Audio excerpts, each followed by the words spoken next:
on stage we have Sam and Karen from Growing Agile. They're going to be talking to us now about the Agile analysis mindset. Please help me welcome Sam and Karen.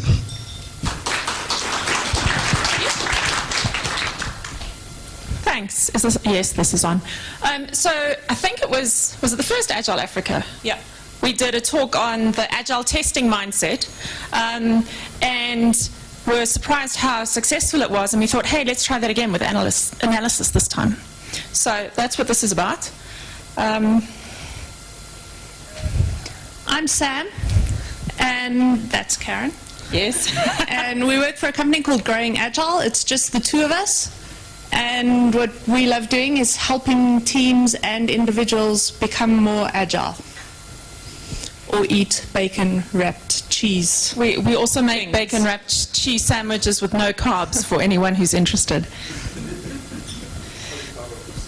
Yes, cauliflower roasties, definitely.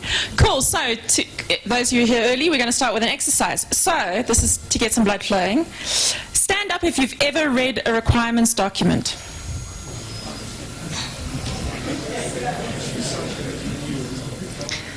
Okay. Excellent. Keep standing.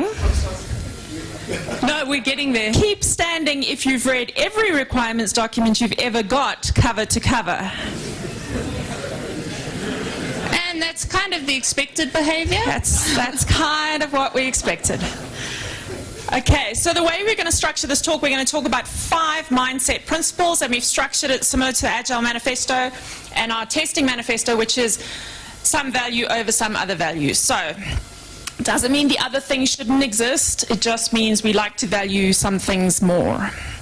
So the first one is we value shared understanding over signed off requirements. And what we mean by this is usually there's this document that gets written and then it gets thrown over the wall to the developers and then it gets thrown over the wall to the testers. And documents can be very ambiguous. There's usually very few conversations held, and there's a lot of misinterpretation and misunderstanding that happens. So we want to rather focus on bi-directional conversation face-to-face. So if we take a look at what the Agile Manifesto says about this in one of the principles, it talks about how the most efficient and effective methods of conveying information to and within development teams is face-to-face conversations. So how can you do this really in a team? I think Sam and I make most of our money as coaches teaching people that they should all talk as a team to do this thing called backlog grooming or refinement or whatever. And most teams that we coach aren't doing this, and then they're surprised when they discover stuff and scope mid-sprint. Hands up if you're an analyst in the room. Your role in this meeting, your role is not to have all the answers. Your role is to facilitate the discussion and find out what questions the team has so that you can find the answers. It's not to come in with all the information. It's to explore the topic together with the whole team. And often product owners also think they need to have all the answers at the beginning before they can present the stuff to the team, because otherwise it's wasting the team's time. Well, your team have a lot of context and information, and so explore the idea with them. You don't have to have it perfect before you start talking.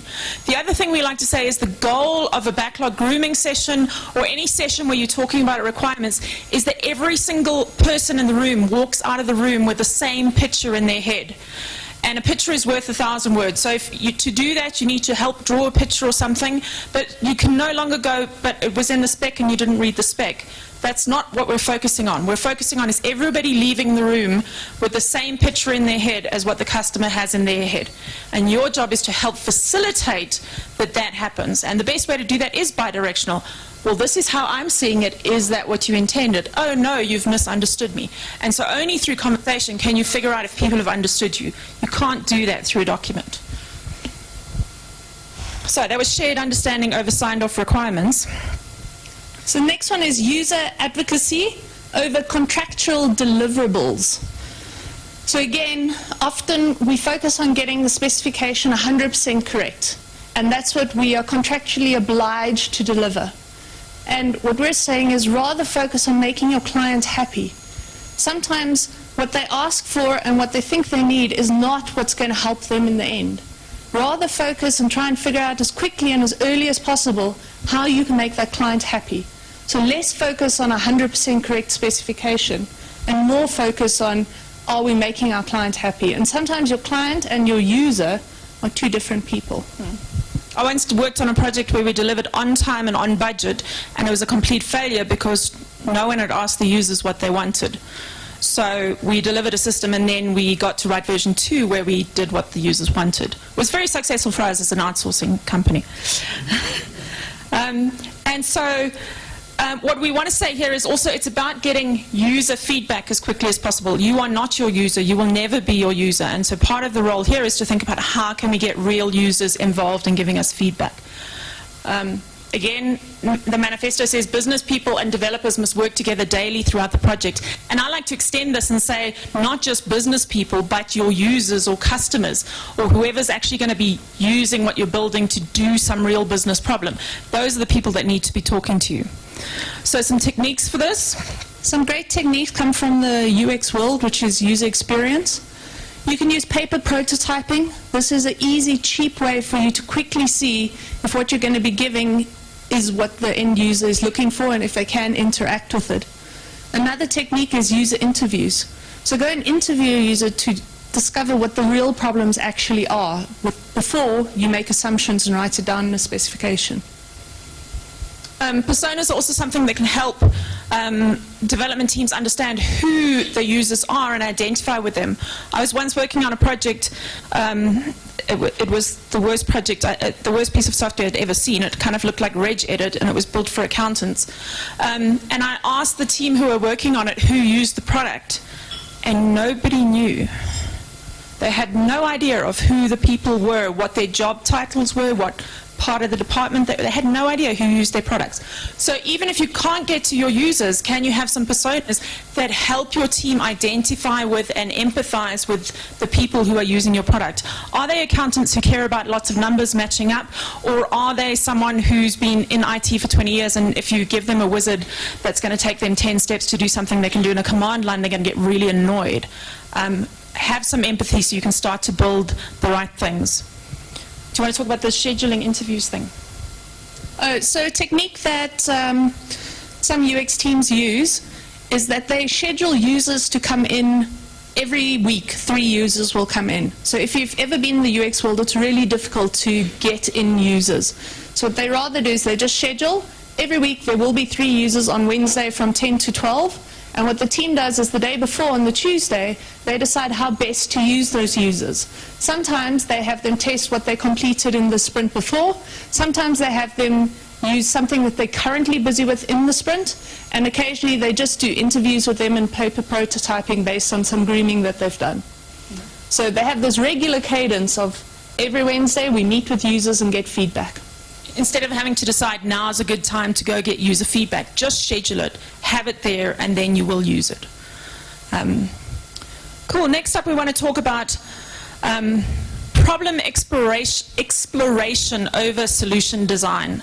So often what I've seen happen is the client has a problem, they want to solve it. We send one person into the room with the client. Often, in my experience, we send them to another country, and they sit in a room for a week with a client and they talk about it, and then they think deeply about the problem and write some stuff down, and then they give it to a team. How many of you think that one person can solve a problem better than a team of people? No? Okay, so what we're saying here is don't have one person solve the problem. You can see what the theme here, we're quoting the manifesto a lot. So the best architectures, requirements, and designs emerge from self-organizing teams. Don't let one person solve the problem that a whole team can solve. So rather bring the client to the whole team and have them solve the problem together. And I think probably our favorite technique of the moment. Do you want to explain it? Thank you for letting me talk. So our favorite technique, which we often use in backlog grooming sessions, is called mind mapping. You may have heard of it. Familiar with that? And the reason why we use mind mapping is because it encourages you to explore the topic further. So not just to limit it to whatever you think the solution is, but rather to explore the problem space that you're in without coming up with a solution. And we'll show you how to move further with the mind map a little later, but one of the important things of doing this is you will find areas that the client is not interested in, that they don't want you to do or work on. And then we put a big red cross through it. Because when you've visualized it and you've seen the cross through it, everyone in that meeting is going to remember that you agreed that is not part of this. Also, to go back to what I said earlier about a picture is worth 1,000 words, this is a one-page thing, maybe it's on a flip chart, maybe I take a photo of it, and I look at that mind map that's been created in a session that I was in, and I instantly remember the conversation. If I look at a printed document of 20 pages, it doesn't really remind me of anything.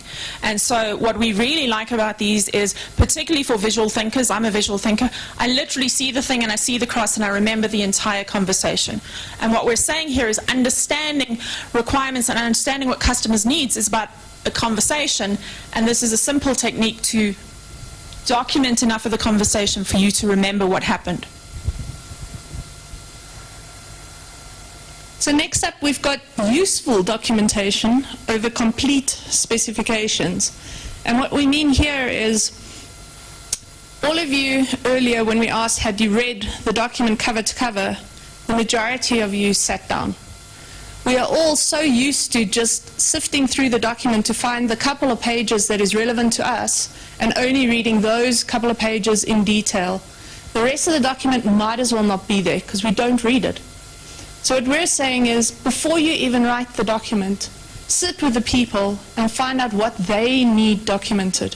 You often don't need some things documented, so don't bother documenting them. If all you need is a couple of sentences on a whiteboard, just take a photo. If you do need business rules documented in detail, then document that. But also, yeah, speak to the audience of whoever's going to use the document to find out what they want. Even with things like user manuals, don't just assume you have to explain to users how to do things. They might already know that. I normally want to read 2 lines in the user manual about the one thing I don't understand. And I want to read 10 pages to find out there's 2 things I wanted. I have a strange anecdote here. My husband is a chef, and he cooks all these fancy things, and about 2 years ago he bought a vacuum sealer because he wanted to use it to sous vide meat, and it was very important. And the thing has sat in the cupboard for 2 years because he couldn't get it to work properly. And last weekend he took it out and read 1 line in the user manual and realized he'd been using it wrong. And suddenly it works perfectly and it's his favorite tool. If the user manual had only had that 1 line in it, he would have been a happy man 2 years ago. Or the box that it came in. Or if it was just on the box, then he would have been much happier, and that's all they needed in the user manual. So the manifesto statement here is simplicity. The art of maximizing the amount of work not done is essential. Agile is not about doing the same old stuff faster. It's about figuring out what you don't need to build in the first place and then not building it. A great technique to help with this is story maps. We're not going to explain what a story map is. Feel free to Google. You can buy Jeff Patton's book, User Story Mapping. It really helps you focus the conversation on what is the minimum required to get this out so we can get feedback from the real end users. And that's what we want. We want their feedback. Because remember, we're trying to make the client happy, which means we need the users to be happy. Yeah, so the other thing that shifts here with an agile analysis mindset is, instead of thinking about specifying the solution, we try to specify the problem. And what story maps help us do is identify the simplest possible solution to that problem. We can always make it more complex later. So that red line's kind of that's the minimum scope of what we have to ship. That will solve the business problem. And then if it's worth investing in more and solving the problem better, cheaper, faster, then we can invest more to do that. But we can solve the problem really simply up front. And this is also key to the analysis mindset, not just documenting things simply, but even solving the problem simply, instead of trying to build the all singing, all dancing solution with buttons and whistles and everything from day one. Appropriate whistle sound. Next up, we've got embracing ambiguity over premature details. So hands up if you've ever heard of scope creep. Yes? Well, scope doesn't actually creep. What happens is your understanding grows. Scope's probably been there the whole time, you just didn't know it. So in Agile, we believe that stuff will change and that that's okay. We're not going to stick to the original version because that's how it was documented. We're going to do the version that's going to make the client and the user happy. And for their competitive advantage. So this is again about how we're going to deliver what they need rather than what we wrote down or what was in the spec or etc. So we're going to go back to our favorite technique, the mind map. And one of the great things you can do with these mind maps is as you're talking about something, you can highlight your questions in different colors. And then you have a map of all of the assumptions that you either have made or things you need to get answered. Something we encountered recently with a client, we were doing their first mind mapping session and we were talking about some batch process they had to do to process cards or something. And I said, well, what's the SLA? And they went, oh, well, we don't know, let's make it 30 minutes. And I said, no, let's write down, we don't know what the SLA is.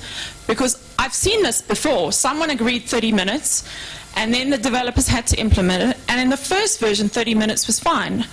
And then they started doing more and more and more in the batch process, and suddenly 30 minutes is a constraint, and it's really hard, and they have to put a lot of energy and time and investment in making the 30-minute SLA.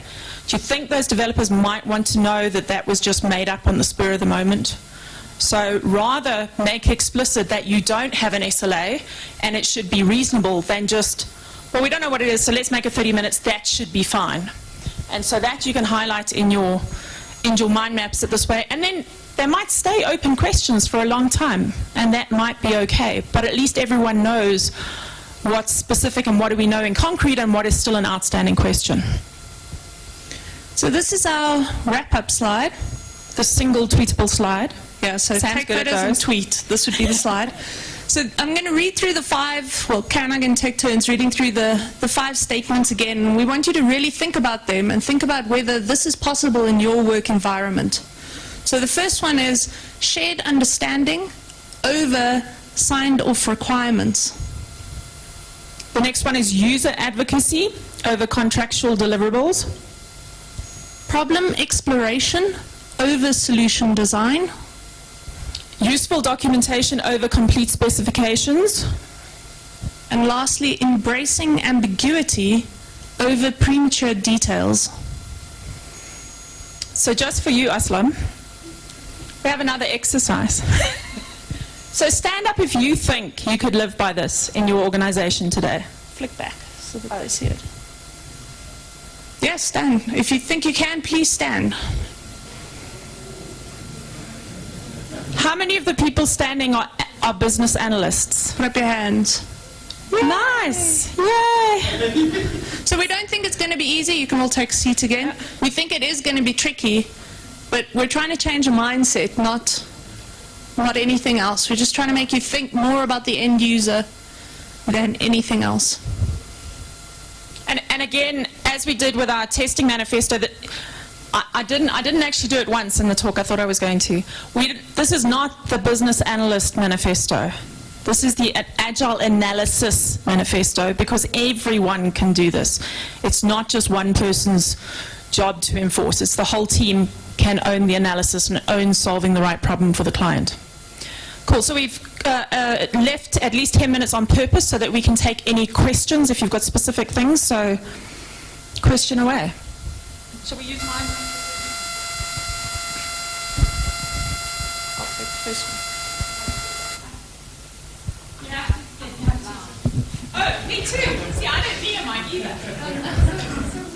Oh, you're going to have to wait. Sorry, guy with mic. She's going first. So we're in a space where we're doing this particularly well. We've got photographs of boards attached to stories, sit-based developers.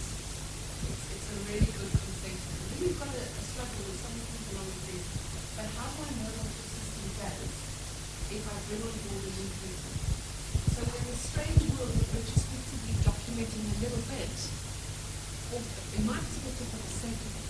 So I wanted to sort of speak to something how, if you are working in a way that really values the solution over the documentation, where does that leave the longevity of your project? Where does that leave kind of onboarding new people in these large organizations that need written IT?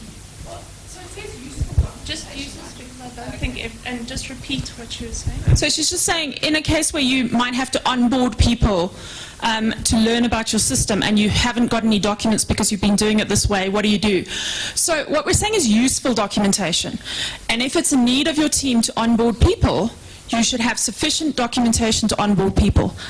I don't like onboarding people with documents. I think it's a really bad idea.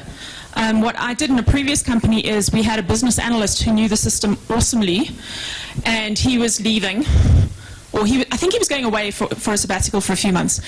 And so he would have sessions with the team, and we would film them, and we would call them Alon TV, because his name was Alon.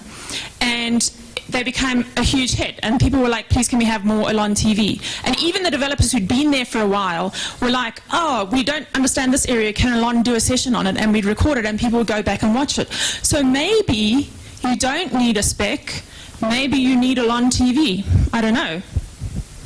So find a way to meet the need rather than thinking you might need documents for it. I don't learn much from documents.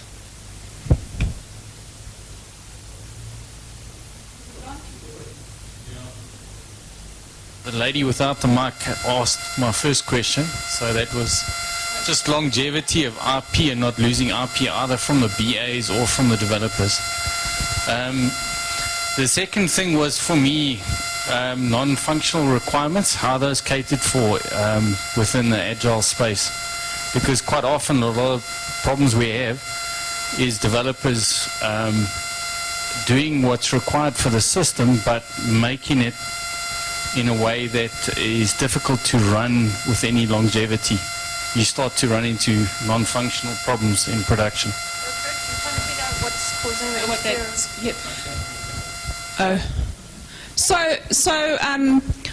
So actually, the mind maps are great for non-functional requirements, because if you've got a list of non-functional requirements you probably care about, maybe it's platforms, maybe it's performance, whatever, what you can do is when